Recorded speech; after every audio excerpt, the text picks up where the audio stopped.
Heat radiated off the $3 million carbon fiber hood, smelling violently of burnt ozone and expensive failure. 6 engineers with glowing tablets stood paralyzed around the dead hypercar, their faces pale under the harsh fluorescent lights. Margot tapped her heel against the epoxy floor, calculating the exact second she'd fire them all. Then a guy in a stained canvas jacket walked past, holding a faded tool bag and a little girl's sticky hand. He didn't look at their diagnostic screens. He just tilted his head, listened to the engine's dying gasp, and sighed. Fluorescent light bounced off the pristine, clinical white floor of the subterranean garage, reflecting upward to illuminate Margot Hayes's exhausted face. She stood 30 feet below the streets of Manhattan, breathing in the sterile, aggressively filtered air that somehow still carried the bitter metallic tang of unburned high-octane fuel. Before her sat a machine that cost more than most commercial aircraft, a custom-built matte-black apex predator of automotive engineering. Right now it was nothing more than a very heavy, very silent paperweight. Greg, the lead technician from the manufacturer's concierge team, wiped a bead of sweat from his temple. It left a greasy smear across his pale skin. He stared at the Panasonic Toughbook balanced on his forearm, watching lines of telemetry data scroll endlessly past. His mouth opened-closed, then opened again. Margot hated that look. It was the same look board members gave her right before they lied about quarterly projections. "Tell me," Greg Margot said, her voice dropping to a gravelly register that barely carried over the hum of the garage's climate control. "Is the car buffering? Do we need to unplug it and plug it back in?" Greg swallowed hard. "Ms. Hayes, the ECU is throwing a cascade of anomalies. The primary telemetry says the fuel rail pressure is nominal, but the secondary sensors are registering a total vacuum collapse in the intake manifold. The algorithms are locked in a fail-safe loop to prevent catastrophic engine detonation." Margot crossed her arms. Her tailored silk blazer rubbed against the skin of her neck, feeling unusually abrasive. She was a woman who commanded global logistics networks, a billionaire who could reroute shipping fleets with a text message. She had bought this car as a distraction, a visceral, violent mechanical distraction from the quiet, gnawing emptiness of her penthouse upstairs. She wanted to feel the vibration of an engine in her chest, because she hadn't felt anything else in months. And now she couldn't even have that. "So fix the loop," she said. "We can't. The software won't allow a manual override without a factory reset, and the diagnostic port is rejecting the encryption key." Greg babbled, his finger trembling over the trackpad. "It's a ghost in the machine. We might have to crate it. Ship it back to Stuttgart." Margot closed her eyes. A headache, sharp and hot, bloomed right behind her left eye. It was all screens. Everything in her life was screens, algorithms, and fail-safes. Nothing was tangible anymore. Nobody knew how to actually touch anything. Over by the far wall, a heavy steel utility door clicked open, groaning on dry hinges. The sound was abrasive, cutting through the hushed panic of the engineers. Margot opened her eyes to see a man walking into the pristine garage. He looked completely out of place, an organic smudge on a digital canvas. He wore heavy scuffed work boots that squeaked faintly on the epoxy-faded denim, and a thick brown canvas jacket that smelled distantly of sawdust and old coffee. Slung over his right shoulder was a battered canvas tool bag. His left hand was entirely engulfed by the tiny, sticky fingers of a girl who looked to be about 5 years old. She was wearing mismatched socks and aggressively chewing on the tail of a green plastic Tyrannosaurus Rex. This was Cole Miller. He was supposed to be replacing the blown contactor on the garage's commercial dehumidifier system. He was not supposed to be here with his kid, but his neighbor's teenager had bailed on babysitting an hour before his shift. He was tired, a bone-deep, marrow-aching kind of tired that made the edges of his vision blur. Cole didn't care about the matte black spaceship parked in the center of the room. He didn't care about the woman in the $3,000 suit glaring at him. He just wanted to swap out the high-voltage relay, collect his $200, and get Chloe home in time to microwave some macaroni. "Hey," Margot snapped the sharp syllable echoing off the concrete. "This is a secure sub-level. Who let you down here?" Cole stopped. He slowly turned his head, his posture slumped. He didn't flinch at her tone. When you spend your life dodging collections calls and calculating the exact cost of groceries down to the penny, the anger of a wealthy stranger barely registers. "Building Super gave me the freight code," Cole said, his voice a low, raspy drawl. He pointed a calloused, grease-stained finger toward the large grey box bolted to the far wall.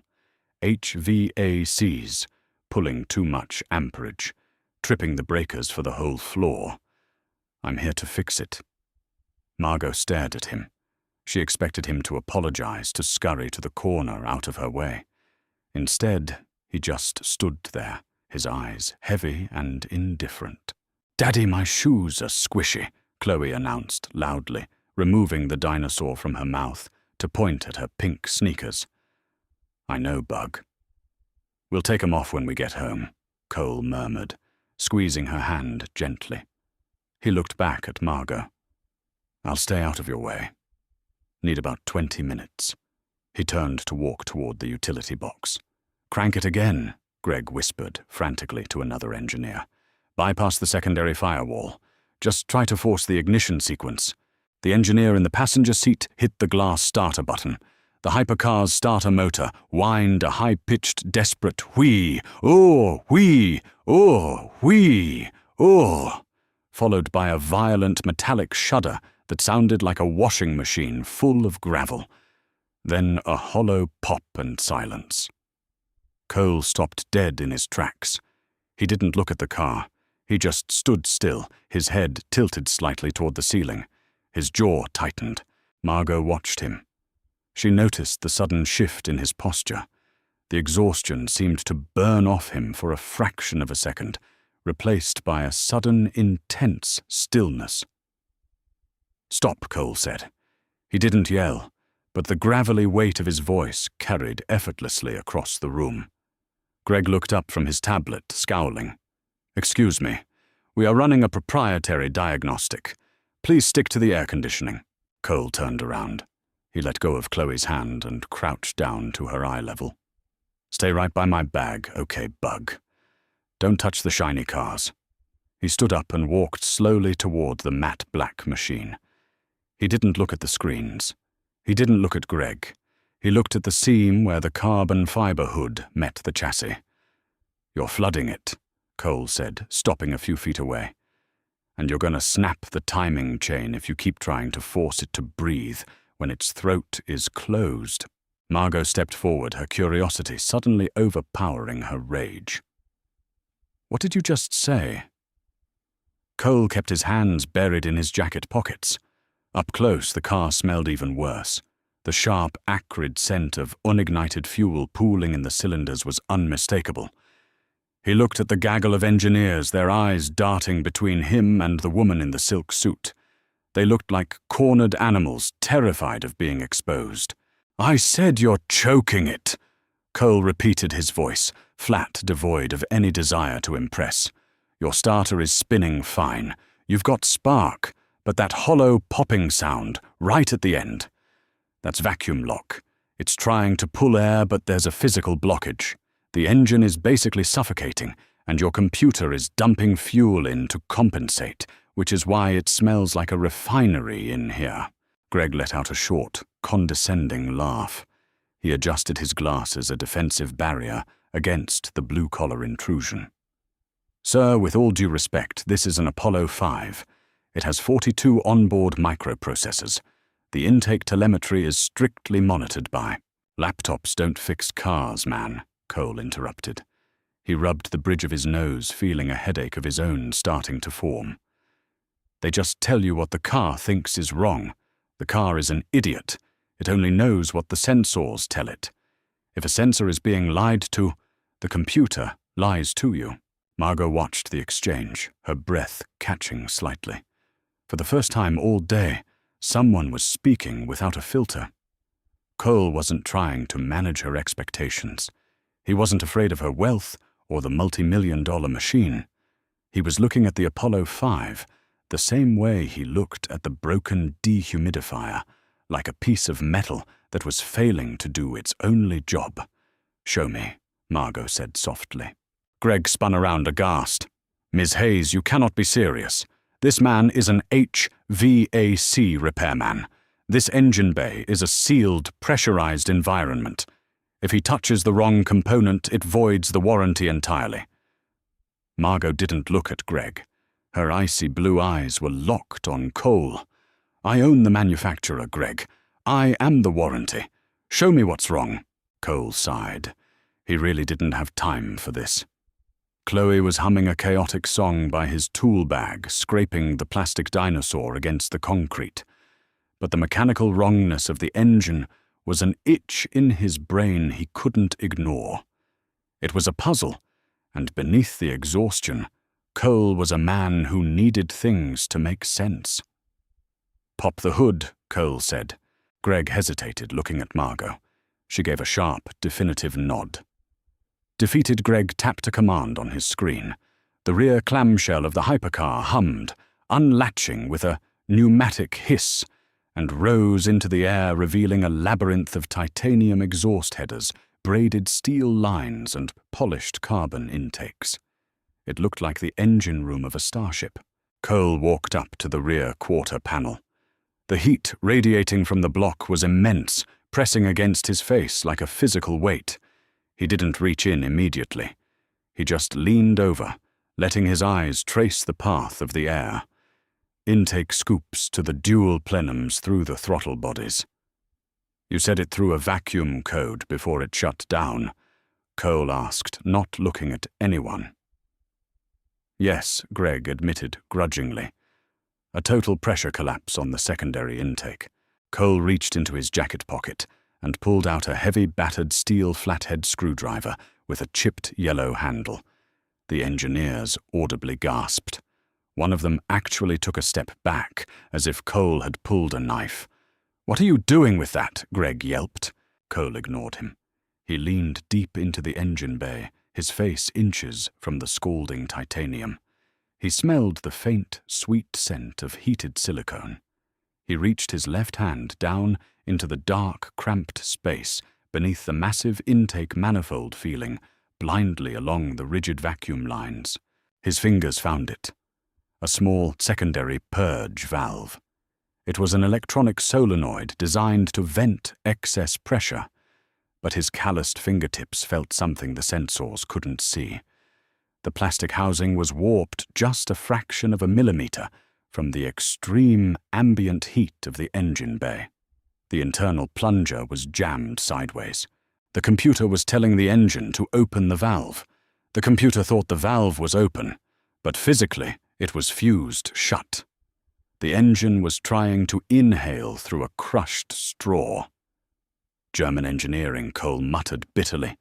"You put a piece of plastic next to a pipe that gets to 800 degrees, and you trust a microchip to tell you it's fine."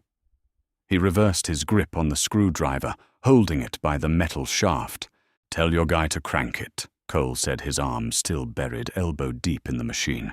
"When I say go, tell him to floor the gas pedal. Not a little bit. All the way." "That will flood the cylinders entirely," Greg protested. "Do it," Margot snapped. The command cracked like a whip. She was leaning forward, her heart beating a strange, uneven rhythm against her ribs. The engineer in the driver's seat put his finger on the starter button. "Now," Cole said. The starter whined again. "We. At the exact moment, the metallic shudder began. Cole swung the heavy yellow plastic handle of the screwdriver down into the dark abyss of the engine bay. He struck the jammed solenoid with a sharp, violent thwack. The physical shock rattled the warped plastic housing. The internal plunger, under immense vacuum pressure, suddenly violently snapped into its proper position. Air rushed in. The engine didn't just start, it detonated. A monstrous, ground-shaking roar tore through the underground garage. 12 cylinders fired in perfect, terrifying synchronization. The sound bounced off the concrete walls, a physical force that vibrated deep in Margot's chest, rattling her teeth. It settled into a deep, menacing, rhythmic idyll that purred like a chained beast. The engineers froze their mouths, hanging open. Greg dropped his tablet. It hit the epoxy floor with a crack, the screen, spiderwebbing into 100 pieces. He didn't even look down. Cole slowly pulled his arm out of the engine bay. He wiped a smudge of black grease off his wrist, using the hem of his jacket. He didn't smile. He didn't look triumphant. He just looked like a man who had successfully unclogged a sink. He slid the screwdriver back into his pocket and turned away from the roaring $3 million machine. He walked back to his tool bag, crouched down, and picked up the green plastic dinosaur Chloe had dropped. Margot stood completely still. The deafening noise of the engine washed over her, but all she could hear was the quiet, deliberate sound of Cole's boots walking away from her. She had spent her entire life buying solutions, intimidating experts, and bending the world to her will with numbers on a screen. And yet this tired man in a dirty coat had just reached into her pristine, untouchable world and fixed it with a piece of heavy plastic and a good ear. He didn't want her money. He didn't want her praise. He was already walking toward the electrical box, blowing the dust off his hands. Margot swallowed her throat, suddenly dry. For the first time in 10 years, she didn't know what to do next. The Apollo 5 idled with a menacing rhythmic thud that vibrated through the soles of Margot's leather pumps and traveled straight up her spine. It was a violent, beautiful noise. But as she watched the exhaust pipes blur from the heat haze, the thrill she expected never materialized. Instead, she just felt a cold, sharp irritation. "Shut it off," Margot said. Greg blinked, his hands hovering over his shattered tablet. "Ms. Hayes, we should let it reach operating temperature to ensure." I said, "Shut it down." The engineer in the cabin didn't wait for Greg's approval. He hit the ignition switch. The massive engine choked out, spinning down into a heavy, ticking silence. The sudden absence of noise left a high-pitched ring in Margot's ears. She turned to Greg. He was sweating profusely now, the damp patches on his uniform shirt, stark against the sterile white of the garage. "Pack your equipment," Margot told him, her voice eerily calm. It was the same voice she used right before she dismantled a competitor's supply chain. "Leave the car. Leave the keys. If any of you are still in my sub-level in 3 minutes, I'm calling building security to have you trespassed." "Ms. Hayes, please, the telemetry misled us. It's a closed-loop system we couldn't possibly have known. A guy who fixes air conditioners fixed a $3 million hypercar by hitting it with a piece of plastic," Margot interrupted, not raising her voice. "You didn't know because you don't know how to look at things. You only know how to look at screens. Get out!" She didn't wait to watch them scramble. She turned her back on the retreating concierge team and walked toward the far concrete wall. Cole had the heavy steel cover of the main breaker box resting against his shin. He was completely ignoring the drama unfolding behind him. He had a pair of wire strippers clamped in his right hand, systematically biting into the thick red insulation of a 220-volt line. The sharp snip crunch of the tool echoed against the concrete. Margot stopped 6 feet away. She watched him work. His hands were battered. The knuckles were perpetually swollen, laced with tiny white crescent scars from slipped wrenches and sharp sheet metal. Thick veins mapped the backs of his forearms, pulsing slightly as he twisted exposed copper strands together. The air around him smelled of burnt dust, old canvas, and the cheap synthetic strawberry scent radiating from his daughter. Chloe was sitting cross-legged on a drop cloth he had laid out, intensely trying to force her green dinosaur to eat a stray zip tie. "You're bleeding," Margot stated. Cole didn't look up. He didn't even pause his twisting. "Pinched it on the panel hinge." He rasped his voice, tight from the exertion of wrestling with the stiff industrial wire. A slow bead of dark red was gathering at the base of his left thumb, mixing with a smear of engine grease. He casually wiped it on his denim thigh. "It'll live." "You voided the warranty on a prototype engine block," Margot said. She crossed her arms, the silk of her blazer rustling softly. She was testing him. She wanted to see where the crack in his indifference was. Everyone had a crack. Cole grabbed a bright yellow wire nut and cranked it down over the exposed copper. "You gave the order to crank it. Your car, your problem." "It could have detonated the manifold. It could have," Cole agreed easily. He shoved the cluster of heavy wires deep into the recesses of the box. "But it didn't, because the solenoid was jammed, like I told you it was." Margot uncrossed her arms. She wasn't used to this. People didn't talk to her like this. They agreed, they deflected, they panicked. They didn't just state facts and keep working. The sheer, unadulterated competence of the man was abrasive. It irritated her mostly because she couldn't buy it. "I owe you," Margot said. It wasn't a thank you. It was a statement of ledger. A debt incurred that needed to be zeroed out. Cole finally stopped. He let his arms drop to his sides and turned his head. His eyes were a pale, washed-out hazel, surrounded by dark, bruised-looking bags of chronic fatigue.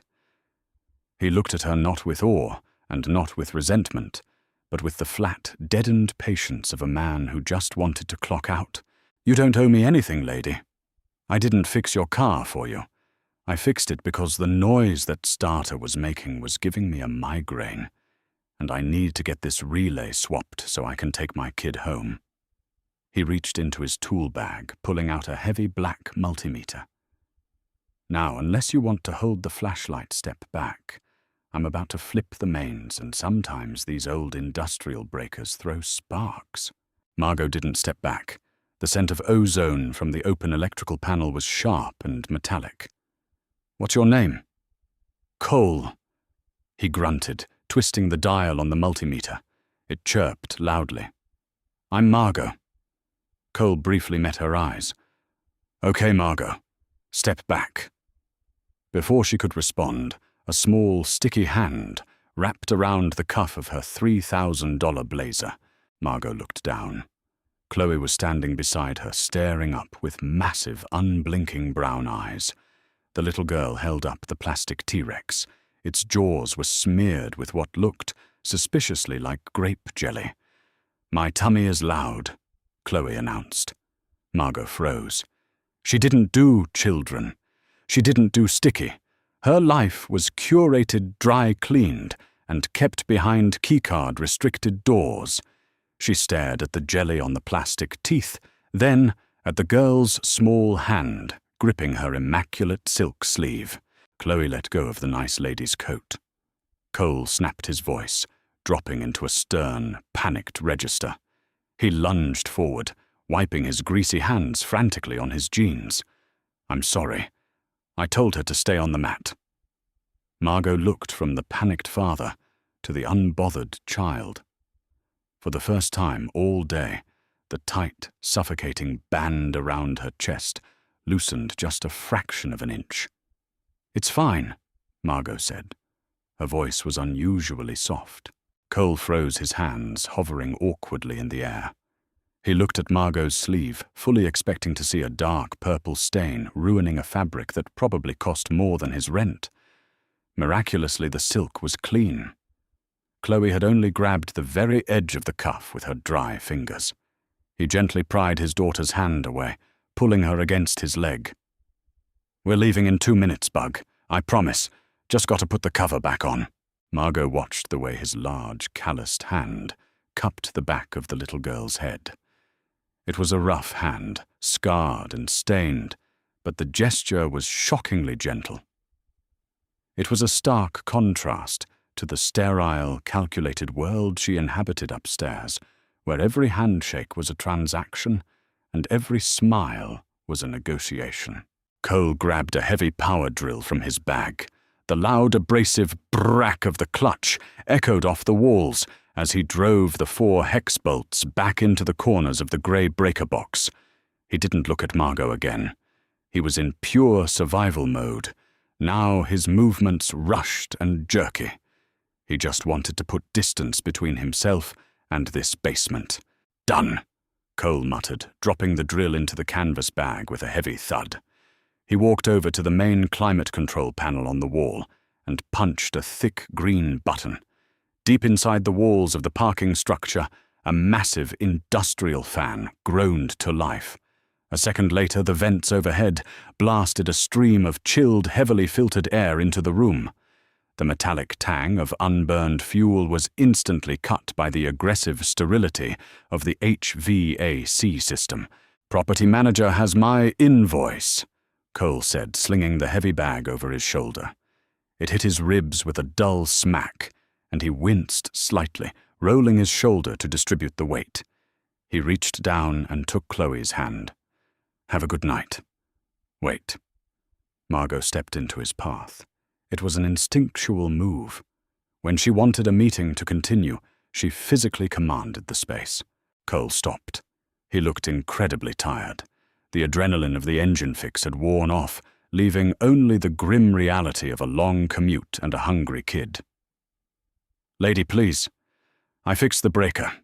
The air is on. Your spaceship runs. What else do you want?" "I want to pay you for the car," Margot said evenly.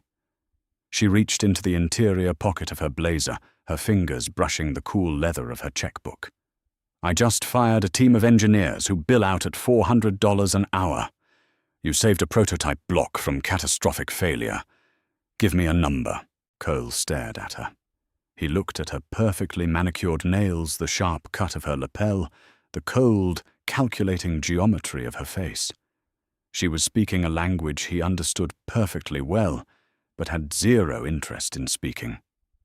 "I hit a piece of plastic with a screwdriver," Cole said, his voice dropping low, devoid of any warmth. "I'm an HVAC tech. I don't invoice for parlor tricks." It wasn't a trick. It was diagnostic competence. Something I am currently lacking on my payroll. "Then hire a better mechanic," Cole countered, stepping around her. "Come on, Chloe." Margot turned, her heels snapping against the epoxy. "Why are you being difficult? I am offering to write you a check that could cover your rent for a year. Do you have some sort of blue-collar pride issue?" Cole stopped, his shoulders tensed under the heavy canvas jacket. He slowly turned around. The deadened patience in his eyes was gone, replaced by a sudden, flinty hardness. "I don't have pride," Cole said quietly. "Pride is for people who can afford it. I have a grocery budget, a busted radiator in my truck, and a kid who has been wearing her shoes on the wrong feet all day because I was too tired this morning to notice. I don't want your money because your money comes with strings. It comes with this." He gestured vaguely at the massive, silent garage. "This whole vibe. You think you can just buy an answer to everything?" "I usually can," Margot replied, unflinching. "Yeah. Well, you can't buy me hitting a pipe with a piece of metal." Cole hiked the bag higher on his shoulder. "Keep the check. Buy the kid a toy or something." He didn't wait for a response. He walked toward the heavy steel utility doors, his boots squeaking softly against the floor. Chloe trotted beside him, her plastic T-Rex swinging back and forth, completely oblivious to the heavy silence left in their wake. The metal door clicked open, groaned loudly, and slammed shut behind them. Margot stood alone in the cavernous room. The blast of the air conditioning was making her skin prickle with cold. She looked at the matte black Apollo 5, The clamshell hood was still raised, exposing the labyrinth of titanium and carbon fiber. She walked slowly over to the driver's side and opened the door. The interior smelled of rich Alcantara leather and chemical adhesive. She slid into the carbon fiber bucket seat. It was hard and unforgiving, designed to hold a body tight under extreme lateral G-forces. She placed her hands on the steering wheel. She pressed the glass starter button. The V12 erupted instantly. No hesitation. No hollow popping. Just a deafening, violent roar that settled into a flawless, terrifying purr. Margot gripped the steering wheel. Her knuckles turned white. She had spent 10 years building an empire surround herself with the smartest, most expensive minds on the planet. And yet the only thing in her life that currently worked flawlessly was fixed by a guy who smelled like old coffee and didn't want her money. She let the engine idle for a full minute, feeling the vibration rattle deep in her chest. The cold irritation she had felt earlier was completely gone. In its place was a sharp, dangerous curiosity. Margot reached over to the passenger seat and picked up her phone. She opened her email and typed a single line to her head of physical security. Pull the surveillance footage for sub-level 4. Find out what HVAC company was contracted today. Get me the owner's name. She hit send, dropped the phone back onto the seat, and finally, for the first time in a very long time, Margot Hayes smiled. Boiling coolant smells like burnt maple syrup and bad decisions. It was a scent Cole knew intimately. His 1998 F250 sat idling on the shoulder of the Brooklyn-Queens Expressway, violently coughing plumes of thick white smoke from beneath the crumpled hood. The dashboard temperature gauge was pegged entirely to the right, burying the needle in the red zone. Cole gripped the cracked vinyl steering wheel. His knuckles were white.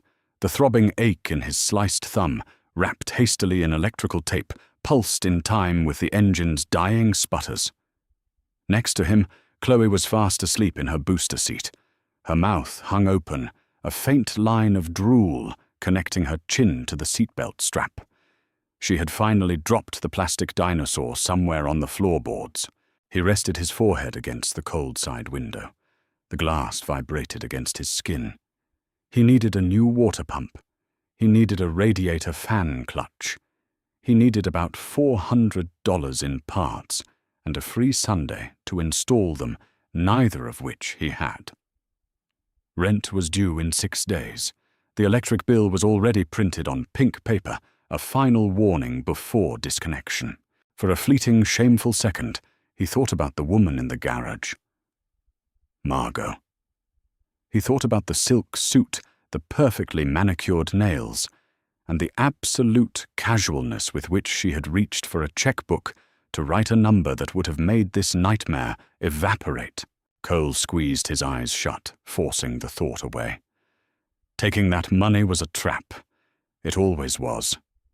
People who handed out life-changing cash for a 20-minute favor didn't do it out of kindness. They did it to buy ownership. They did it so they could look at you and know they held your leash. He had spent his 20s digging out of the financial crater his ex-wife left behind, learning the hard way that the only money you actually owned was the money you bled for. He put the truck in gear, grimacing as the transmission clunked heavily. "Come on, old girl," he whispered, easing back onto the highway. "Just get us to the driveway." Across the East River, 40 floors above the choked traffic, Margot Hayes sat in her living room. The penthouse was 6,000 square feet of glass, imported Italian marble, and suffocating silence. The climate control maintained a perfect, imperceptible 72 degrees. There were no drafts. There were no strange smells. It was a hermetically sealed vault in the sky. She sat on a low-profile leather sofa, holding a heavy crystal tumbler of 30-year-old Macallan. She wasn't drinking it. She was just letting the ice melt, watching a single perfectly spherical cube crack under the room temperature. On the glass coffee table in front of her lay a thin, beige manila folder. Her security team was efficient. It had taken them less than 2 hours to pull the vendor logs from the parking garage, cross-reference the work orders, and compile a terrifyingly comprehensive dossier on Cole Miller. Margot leaned forward, setting the glass down. She flipped the folder open. There he was, a standard DMV photo printed on high-gloss paper. He looked younger in the picture, less hollowed out around the eyes. 34 years old, employed by Apex Industrial, HVAC, independent contractor. No criminal record. One dependent, Chloe, age 5. She turned the page. The financial summary was a landscape of minor disasters. Minimum payments on a maxed-out visa. A heavily mortgaged 2-bedroom apartment in Astoria. Medical debt spanning 3 years, likely, from a complicated birth or a prolonged illness. The numbers painted a picture of a man treading water with lead weights tied to his ankles. Margot stared at the bottom line. His annual take-home pay was less than she spent on private aviation in a single quarter. She felt a strange, tight knot form in her chest. It wasn't pity. Margot despised pity. Pity was useless. It was an intellectual frustration. She understood leverage. She understood that everyone had a price. But Cole had looked at her checkbook with the same mild annoyance he had directed at a blown circuit breaker.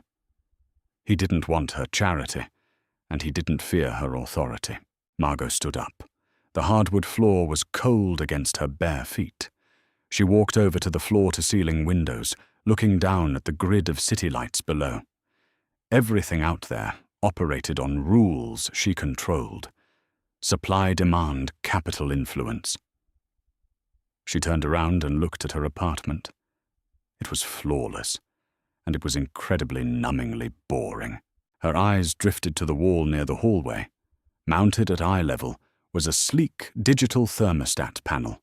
It was a proprietary smart home integration, a featureless black glass rectangle that controlled the environmental zones for the entire penthouse. Margot walked over to a heavy oak bookshelf. She picked up a solid brass bookend, shaped like a geometric sphere. It weighed nearly 5 pounds. The metal was cool against her palm. She walked over to the thermostat. She didn't hesitate. She didn't think about the cost or the inconvenience or the sheer absurdity of the action. Margot swung the heavy brass sphere directly into the black glass. The panel shattered with a loud, satisfying crunch. Jagged shards of glass rained down onto the hardwood floor. The liquid crystal display bled black ink across the fractured screen. A faint spark jumped from the exposed wiring, followed by the sharp metallic smell of burnt ozone. The penthouse HVAC system instantly powered down. The low, ambient hum of the vents ceased. Margot dropped the brass bookend. It hit the floor with a heavy thud, rolling a few inches before stopping against the baseboard. She looked at the exposed, mangled wires protruding from the wall. Her heart was beating faster. The silence in the room suddenly felt less oppressive, broken by the faint, chaotic ticking of a short-circuiting relay. She walked over to the kitchen island, picked up her phone, and dialed the 24-hour emergency dispatch line for Apex Industrial, HVAC. The dispatcher's voice over the radio crackled with static, carrying the tinny sound of a chewing gum snap. "Miller, you copy. Got an emergency ticket, just popped. High priority client. Total system failure." Cole was lying on his back on the cold concrete of his driveway, a drop light hanging from the rusted frame of his F250. It was 8 a.m. Chloe was safely dropped off at her subsidized pre-K program, and he had exactly 4 hours to swap the shattered radiator fan before his regular shift started. His hands were coated in greasy black sludge. He reached up blindly, fumbling for the radio clipped to his tool belt. "I'm off the clock, Jerry. Call Stevenson." "Stevenson's on a roof in Brooklyn. This is Manhattan. Premium billing, double-time emergency rate. Address is the Hayes Building penthouse suite. Cole froze, his hand holding a socket wrench, stopped mid-turn. A drop of dirty coolant fell from the engine block, hitting him squarely on the cheek. He wiped it away, smearing a streak of black grease across his face. "Who called it in?" Cole asked, his voice flat. "Property management," said the resident's primary control unit, suffered catastrophic physical damage. "You want the hours or not?" Cole stared up at the rusted underbelly of his truck. Double-time emergency rate meant $70 an hour. A minimum 3-hour billing, even if it took 10 minutes. It was exactly enough to cover the water pump sitting in an online shopping cart he couldn't afford to check out. "Send me the gate code," Cole muttered. 45 minutes later, Cole stepped out of a private mahogany-paneled elevator directly into the foyer of Margot's penthouse. He was wearing clean denim, but his boots were still scuffed and his knuckles were still raw. The tool bag over his shoulder felt heavier than usual. The apartment was sprawling, bathed in the harsh morning light streaming through the massive windows. It was also freezing. Without the heat running, the glass box had rapidly dropped to match the biting October air outside. Margot was standing by the kitchen island. She was wearing a thick, oversized cashmere sweater that swallowed her frame, her hands wrapped around a steaming mug of coffee. She didn't look surprised to see him. She looked directly into his tired, hazel eyes. "You requested me," Cole said. It wasn't a question. "I requested a competent technician," Margot corrected smoothly. "You proved to be the only one in the city yesterday." Cole didn't smile. He dropped his bag onto the floor. It hit the pristine marble with an abrasive clatter. He looked past her, scanning the walls until he found the mangled thermostat panel. He walked over to it, his boots squeaking slightly on the hardwood. He crouched down eye level with the shattered glass. The brass bookend was still sitting on the floor directly beneath it. He picked up the heavy sphere, weighed it in his hand, and then looked at the point of impact on the wall unit. "Physical damage," Cole read aloud from the work order in his head. He looked back at Margot. "You hit this with a hammer." "A bookend, actually."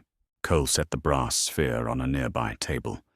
He pulled a small flashlight from his pocket and clicked it on, inspecting the sheared wires. "Why?" "It broke," Margot said, her tone perfectly level. "Glass doesn't spontaneously implode inward with 5 pounds of kinetic force," Cole said, turning off the flashlight. He stood up. "You smashed your own thermostat to get me out here. Why?" Margot took a sip of her coffee. The warmth was a stark contrast to the freezing room. "Because you left before we finished our conversation yesterday." "We finished it," Cole said. He unzipped his bag and pulled out a pair of needle-nose pliers and a wire stripper. "You tried to buy a favor. I declined. Transaction over." He turned his back to her and started delicately pulling the crushed copper wires from the ruined wall housing. The silence in the room was heavy, broken only by the sharp snip of his pliers cutting through insulation. "You have $30,000 in medical debt?" Margot said quietly. Cole's hands stopped. His shoulders locked up the heavy canvas of his jacket, pulling taut across his back. He didn't turn around. He just stared at the raw copper wire in his pliers. "You ran a background check on a mechanic," Cole said, his voice dropping an octave, losing its raspy exhaustion and gaining a hard, dangerous edge. "I run background checks on everyone who interacts with my property. It's standard protocol." Margot lied. "But it illuminated your financial situation. You are drowning, Cole. You are working yourself to death to pay the interest on a principal you will never clear. I offered you a lifeline, and you threw it back because of some misplaced sense of blue-collar martyrdom." Cole slowly set the pliers down on top of his tool bag. He turned around. He wasn't angry. He looked past her out the massive windows at the city below. "You think money is a shield," Cole said softly.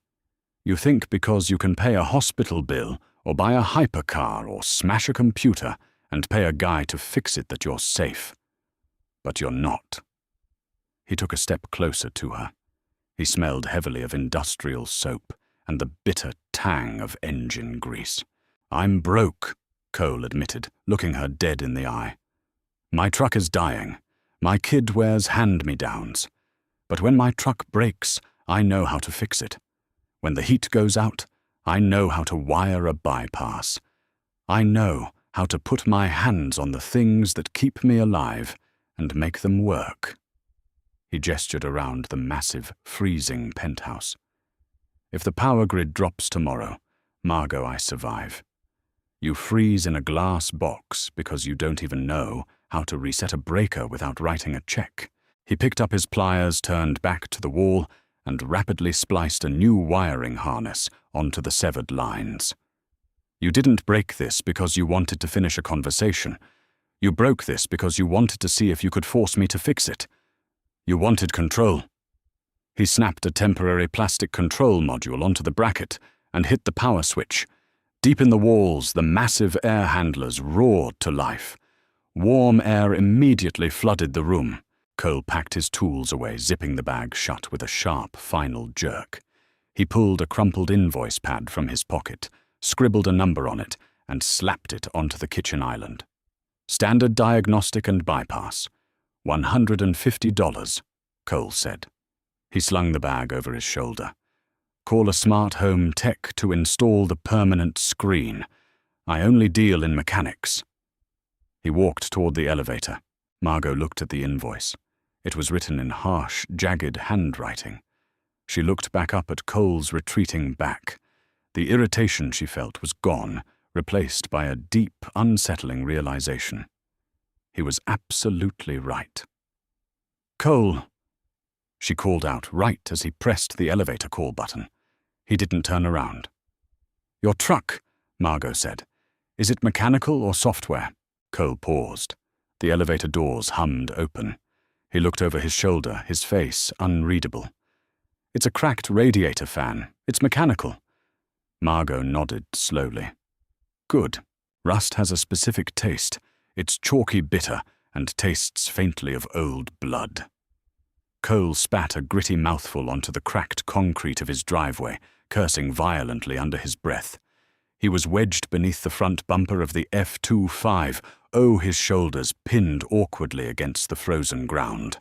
The ambient temperature in Astoria was hovering just above freezing, but the wind, cutting off the East River, made the metal frame of the truck feel like a block of solid ice.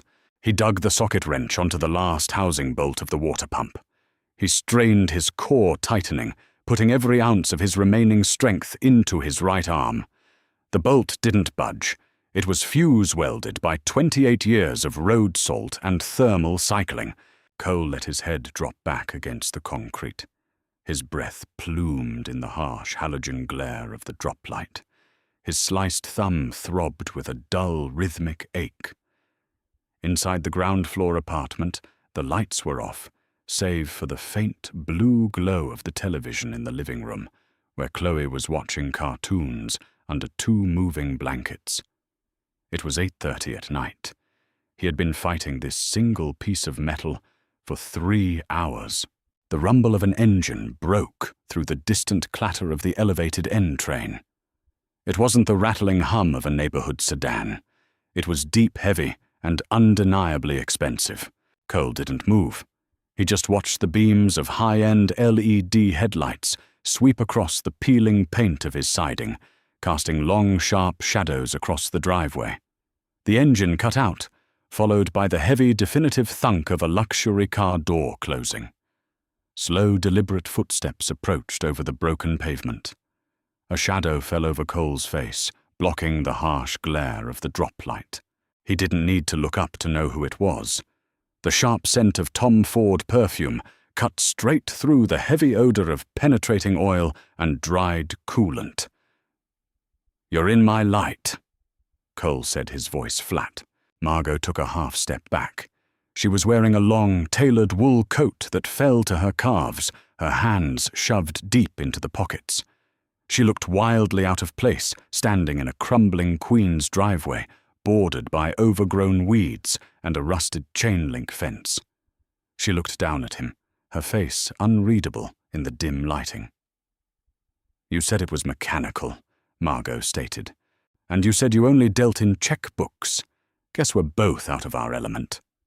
Cole pulled himself out from under the bumper, wincing as his stiff back popped. He sat up, wiping a smear of black sludge from his forehead with the back of his wrist. "How did you get my address?" "Never mind. You're a billionaire. You probably own the company that minted my driver's license. I don't. But I do sit on the board of the data broker that processes your landlord's background checks," Margot replied smoothly. She didn't sound apologetic. "I brought you something." "I don't want your money, Margot. I thought I made that pretty clear this morning." "I didn't bring money," Margot gestured toward the curb. Parked illegally in front of a fire hydrant was a massive black SUV. The rear liftgate was slowly rising, humming with electric hydraulics. Cole slowly stood up. His knees cracked. He walked past her, his heavy work boots dragging slightly, and stopped at the back of the SUV. Sitting in the pristine carpeted cargo area was a heavy cardboard box strapped to a small wooden pallet.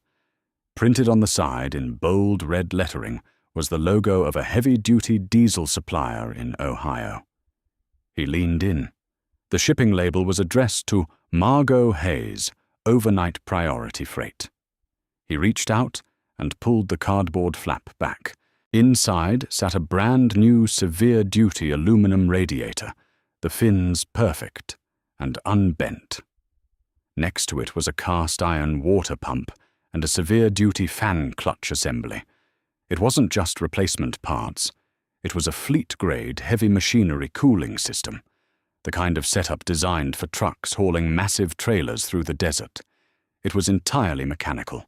It was flawless, and it cost roughly $1,500. Cole stared at the gleaming metal. His chest tightened. He needed this. He needed it desperately. The sheer relief of seeing the exact solution to his nightmare sitting right in front of him made his jaw ache. But the relief was instantly swallowed by a surge of defensive anger. He turned around. Margot was standing by the front fender of his truck, watching him. "You couldn't just leave it alone," Cole said, his voice dangerously low. He walked back toward her, closing the distance until he was standing a few feet away. "You couldn't handle the fact that you couldn't buy me out of your garage, so you track me down to my house to try and buy my gratitude instead. It's not charity, Cole. Then what is it? Because from where I'm standing, it looks exactly like a leash. You hand me $1,500 in parts and what? Next time your spaceship throws a spark, I have to come running." "Yes," Margot said. She didn't flinch. She met his anger with a calm, terrifying, absolute certainty. Cole stopped. Her bluntness threw him off balance. "I have a warehouse in Brooklyn." Margot continued, her breath curling in the freezing air. "It houses 24 vintage and prototype vehicles. Aston Martin's air-cooled Porsches are GT40. They are maintained by a team of highly credentialed engineers who treat them like software programs. They are terrified of breaking them, so they never actually fix them. They just run diagnostics until the batteries die." She took a step closer to him. The cold wind whipped a strand of dark hair across her cheek. "I don't want gratitude. I want competence. I fired my lead technician yesterday. I am offering you a retainer. You take the parts, you fix your truck, and in exchange, I get a mechanic who isn't afraid to hit a $3 million engine with a screwdriver. It's a transaction, the exact kind you claim to prefer." Cole looked back at the SUV, then at the rusting husk of his F250. The wind howled through the chain-link fence, a bitter reminder of the freezing apartment waiting for him inside. He looked at Margot. Her eyes were sharp, calculating, but beneath the armor, he saw a flicker of genuine exhaustion. the same exhaustion he felt in his own bones. "I don't wear a uniform," Cole said slowly. "I don't care if you work in a bathrobe," Margot replied. "And I don't answer to laptops. If a car needs a wrench, I use a wrench. If your engineers complain, that's your problem." "Understood." Cole stared at her for a long, heavy moment. He rubbed the back of his neck, feeling the grit of the concrete still ground into his skin. He hated that she had backed him into a corner where saying yes was the only logical choice. He hated that she was right. "Fine," Cole grunted. He walked over to the drop light and kicked the heavy extension cord out of his way. "But I'm installing it right now. I need this truck running by 6 a.m. Margot nodded. "Do you need help carrying the box?" Cole let out a short, cynical bark of a laugh. "In a $3,000 coat, don't make me laugh. Just stand back and don't trip over my tools." 30 minutes later, the massive aluminum radiator was unboxed and resting on a piece of cardboard next to the truck. The wind had picked up, dropping the temperature another 5 degrees. Cole was back under the front bumper, violently wrestling with the rusted water pump bolt. Margot hadn't left. She was standing exactly where she had been, her hands still buried in her pockets. The driver of her SUV had offered to keep the engine running so she could wait in the heated cabin, but she had dismissed him with a sharp wave of her hand. She watched Cole work. She watched the brutal physical reality of it. The grunting, the scraped knuckles, the total lack of elegance. It was the complete opposite of her world, and she found it magnetically captivating. "Pass me the breaker bar." Cole's voice drifted up from the darkness beneath the chassis. Margot looked at the scattered array of tools on the driveway. "I don't know what that is." "Long metal handle. Heavy. Half-inch drive on the end. Looks like a steel pipe." Margot crouched down. Her tailored coat brushed against the oily concrete, soaking up a dark stain near the hem. She didn't notice. She scanned the tools, spotted the heavy chrome bar, and picked it up. It was surprisingly cold and heavy. She walked over to the front of the truck and knelt down, sliding the tool under the bumper. A greasy, scarred hand reached out from the shadows and grabbed the steel bar. Their fingers brushed for a fraction of a second. His skin was freezing. "Thanks," Cole grunted. A moment later, a loud metallic crack echoed off the siding of the house. Margot flinched, thinking he had broken something. "Got it." Cole exhaled, his voice tight with exertion. "Stupid piece of junk." He slid out from under the truck, dragging the old rusted water pump with him. It was a miserable chunk of oxidized metal, weeping brown fluid. He tossed it onto the grass, where it landed with a heavy thud. He sat up, leaning against the front tire chest, heaving slightly. He looked at Margot. She was still kneeling on the concrete, staring at the engine bay. "You're ruining your coat," Cole pointed out, nodding at the oil soaking into the expensive wool. Margot looked down at the hem. She brushed at the stain, a pointless gesture that only smeared the grease further. She looked back up at him. "It's just fabric." "Right, fabric that costs more than my transmission." Cole reached for a rag and wiped his hands. "Why are you still here?" "Margot, you bought my time. You won the negotiation. You can go back to your penthouse. It's freezing out here." "My penthouse is currently sitting at 52 degrees because the HVAC technician I hired refused to install a permanent thermostat," Margot said dryly. Cole actually smirked, a small, genuine break in his defensive wall. "Fair point." "And," Margot continued, her voice losing a bit of its corporate edge, "I wanted to see it. See what? Someone actually fixing a problem with their hands. In my world, when something breaks, we schedule a committee meeting. We analyze the failure points. We draft a risk assessment. Months go by, millions of dollars are moved, and eventually the problem is paved over with money. Nothing is ever just fixed." She looked at the new aluminum radiator sitting on the cardboard. I bought that Apollo 5 because I thought it would be visceral. I thought it would feel real, but it's just another computer. The only real thing that happened to it was you hitting it with a screwdriver." Cole watched her. The harsh halogen light caught the angles of her face. She looked tired. Not the bone-deep physical exhaustion that he carried, but a hollow, scraping mental fatigue. The exhaustion of a woman who carried the weight of 1,000 invisible systems and had no one to share the load. The front door of the apartment clicked open. Cole's head snapped up. Chloe stood in the doorway, bundled in a massive puffy pink coat over her pajamas, her feet shoved into unlaced snow boots. She was holding 2 juice boxes. "Daddy, I heard a loud crack," Chloe said, her voice small in the cold night air.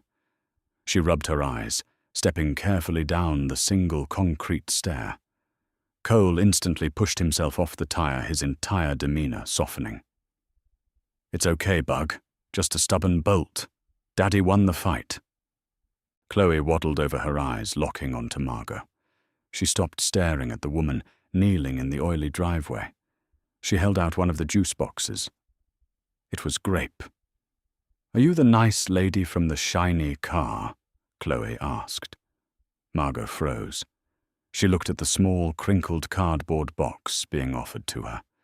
She looked at Cole, who was watching her with a quiet, protective intensity. Margot slowly reached out and took the juice box. "Yes," Margot said softly. "I am. My daddy is fixing his truck so we can go to school tomorrow," Chloe informed her seriously. "He's very strong. He fixes everything." Margot looked down at the juice box in her immaculate, cold hands. The knot in her chest, the one that had been tightening for years, suddenly felt dangerously close to snapping. "I know," Margot said, her voice barely above a whisper. She looked up at Cole, her icy blue eyes reflecting the harsh light of the drop lamp. "I'm starting to realize that." Cole didn't say anything. He just reached out, took Chloe's hand, and gently guided her back toward the door. "Go back inside, Bug. It's too cold. I'll be done in 20 minutes. When the door clicked shut, Cole turned back to the truck. He picked up the gleaming new water pump. He didn't look at Margot, but his voice was quieter than before, the sharp, cynical edge completely sanded down. "Grab that drop light and point it at the engine block," Cole said. "And try not to drop it. The bulb is hot." Margot didn't hesitate. She picked up the cage of the halogen light, ignoring the grease transferring to her skin, and held it steady over the dark machinery, stepping into his world. Cold metal drains body heat faster than ice. Margot felt the chill seeping through the heavy rubber casing of the drop light, traveling up her forearms, settling deep into her shoulders. Her muscles ached with a dull, persistent burn. She hadn't held a static, physically demanding posture in years. Now she was kneeling on frozen, cracked concrete, breathing in the toxic scent of aerosol brake cleaner and stale exhaust. Cole didn't speak for a long time. He operated in a state of hyper-focused rhythm. The sharp click, click, click of the socket wrench was the only sound cutting through the biting wind. He slid the new water pump into place, aligning the heavy cast-iron housing against the engine block.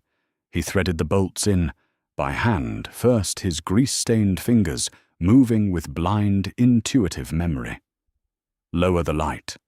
Cole grunted, his voice muffled beneath the chassis. "Can't see the tensioner pulley."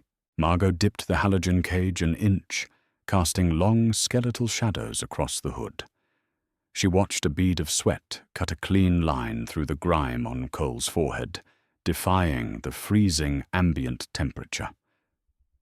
"You're talking it by feel," Margot observed. Her voice sounded strange in the open air, stripped of boardroom acoustics. "Don't you need a gauge?" Cole snorted, hauling on the ratchet handle. "Specs are for factory floors. This block has 500,000 miles on it. The metal expands, warps, ages. A torque wrench just tells you what the book says. Your hands tell you what the metal actually needs to hold tight. He dragged himself out from under the bumper, grabbed the massive aluminum radiator, and slotted it into the mounting brackets with a heavy, satisfying metallic thud. He started violently clamping the thick black rubber hoses down. "It's about mechanical sympathy," Cole said, reaching for a gallon jug of bright green antifreeze. "Computers don't have it. Engineers usually don't either. They look at the machine like it's a math problem. But it's physical. It vibrates. It wears out. If you don't listen to it, it lies to you." He unscrewed the radiator cap and poured the thick liquid into the reservoir. It glugged heavily, swallowing the hollow air, trapped inside the lines. Margot watched the neon green liquid disappear. Mechanical sympathy. In her world, sympathy was a weakness, a variable that disrupted quarterly projections. You didn't listen to a failing asset, you liquidated it. Yet here was a man keeping a dead machine alive, simply because he understood how it was suffering. Cole tossed the empty jug aside and wiped his hands on a greasy towel. "Get in the cab." Margot blinked. "What?" "Get in the driver's seat. Turn the key halfway. Wait for the glow plugs to warm up, then crank it." Margot stood up slowly. Her tailored wool coat was permanently ruined, stained with oil, and smelling violently of burnt rubber. She hauled herself up into the cabin. The interior of the 1998 Ford was a sensory shock. Smelling of ancient coffee and faint tobacco, the vinyl bench seat was split and patched with silver duct tape. It was the exact opposite of her Apollo 5. It felt desperately, undeniably real. She gripped the ignition key. It was worn smooth from decades of use. She turned it halfway. A yellow coil symbol illuminated on the cracked dashboard. She waited exactly 3 seconds. "Crank it!" Cole yelled. Margot twisted the key hard. The starter engaged with a heavy clatter, sounding like boulders grinding together. For 2 agonizing seconds, the truck shook violently against the freezing oil. Then the diesel fuel ignited. The engine erupted into a deep, concussive, deafening clatter. A plume of black smoke shot from the tailpipe. The steering wheel vibrated wildly under Margot's hands, a rough, rhythmic thumping that rattled her teeth. No overheating needle, no white smoke. Just a brutal, perfectly functioning engine doing exactly what it was built to do. Through the windshield, Cole stood over the engine bay, holding a flashlight. He watched for leaks for a full minute. Then he slammed the heavy steel hood shut with a massive clang and looked at her. He didn't smile, but the crushing exhaustion in his shoulders had visibly evaporated. Margot killed the engine and stepped out. Cole was zipping his faded canvas bag shut. He noticed the dark, oily stain on her coat and the dirt smudged across her knuckles. "I'll be at your Brooklyn warehouse, Monday morning," Cole said, his voice dropping back to its low drawl. 8 a.m. Have your security goons leave the gate open. I don't wait in lines." Margot reached into her pocket, her fingers brushing the crinkled cardboard of the grape juice box Chloe had given her. "My head of security will have a pass card, waiting," Margot replied, perfectly level. She didn't thank him. He wouldn't have wanted her to. Cole nodded once. A silent contract signed in, spilled coolant and frozen breath. He turned toward his apartment door. Margot walked back to her pristine SUV and didn't look back. The corporate world was exactly where she left it, but for the first time in her life, Margot Hayes knew how to get her hands dirty. Sometimes the biggest problems don't need $1 million diagnostic computer. They just need a good ear-calloused hands and a willingness to step out of the ivory tower. Margot and Cole proved that real value isn't measured in bank accounts, but in the grit it takes to fix what's broken. If you loved seeing this single dad put a billionaire's pristine world perfectly in its place, hit that like button, share this video with someone who respects real hard work, and subscribe to the channel. Drop a comment below, would you have taken the check or done exactly what Cole did?